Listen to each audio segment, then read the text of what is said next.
On the morning of February 28, 2026. the entire upper echelon of Iran's leadership was erased in a matter of seconds. The strike targeted central Tehran. This is a fortified capital, ringed by mountains and protected by multiple layers of military defense. The primary target was Ayatollah Ali Khamenei. As Iran's supreme leader, he operated under a pervasive security apparatus designed to counter any conceivable threat. This cross-section graphic shows the primary obstacle. Khamenei spent his nights deep underground, sleeping inside a subterranean bunker, shielded by meters of reinforced earth and concrete. Standard bunker-busting bombs lack the necessary speed for this kind of target. The moment standard bombers entered Iranian airspace, guards would have enough time to move the supreme leader deeper into the complex. Defeating this defense required a different approach. Planners had to synchronize a space-age ballistic weapon with street-level espionage to draw the target out into the open. Planners realized the subterranean bunker was only a factor at night. They shifted the attack window to Saturday morning, when Khamenei and his top officials regularly gathered above ground in Tehran. Getting them to hold that meeting required a massive psychological operation. Israeli intelligence had to convince their Iranian counterparts that no attack was imminent. The Israel Defense Forces executed a precise disinformation campaign. They intentionally leaked photos suggesting their senior command staff were standing down and heading home for a traditional Friday Shabbat dinner.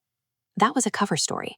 Instead of resting, those commanders used physical disguises to evade surveillance, secretly returning to their headquarters to finalize Operation Epic Fury. This schematic illustrates the parallel ground operation in Tehran. Mossad agents tracked the exact movements of Iranian security guards arriving on Pasteur Street, identifying the exact moment the target was vulnerable. This low-tech human deception was the critical factor.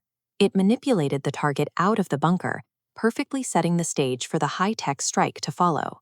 The operation officially went hot at 7:30 a.m. local time in Iran on Saturday morning. Israeli F-15 fighter jets launched into the sky, carrying the payload required to bypass Iran's air defenses. This radar map shows the electronic warfare phase occurring moments before the strike. Israeli forces remotely disabled roughly a dozen mobile phone towers immediately surrounding Khamenei's compound. The sudden blackout severed the communications of the security detail on the ground. Meanwhile, United States and Israeli command centers monitored the grid in real time. By plunging the target's guards into an absolute information void, Israel ensured there would be zero warning for the weapon already airborne. 2 hours after deployment, the F-15s launched a volley of roughly 30 Blue Sparrow missiles. The Blue Sparrow is an advanced ballistic weapon capable of traveling roughly 1,240 miles to its target. This 3D map shows a standard cruise missile flying flat near the Earth's surface. The Blue Sparrow uses different physics. After launch, it shoots vertically into the upper atmosphere, reaching its apex in near space before falling back toward Earth at blistering speeds. This trajectory is lethal because the high-altitude, hypersonic descent maximizes kinetic energy.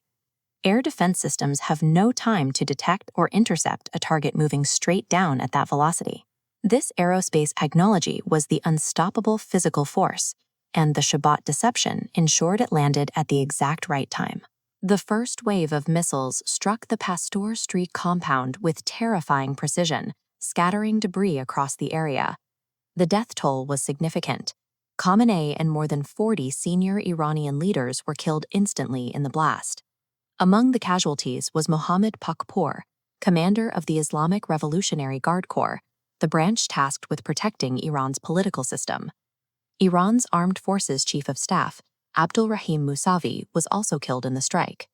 The kinetic force of the near-space descent decimated the gathering, removing Iran's top military leadership in a single morning. The assassination of Khamenei showed that subterranean bunkers no longer provide guaranteed protection for a head of state.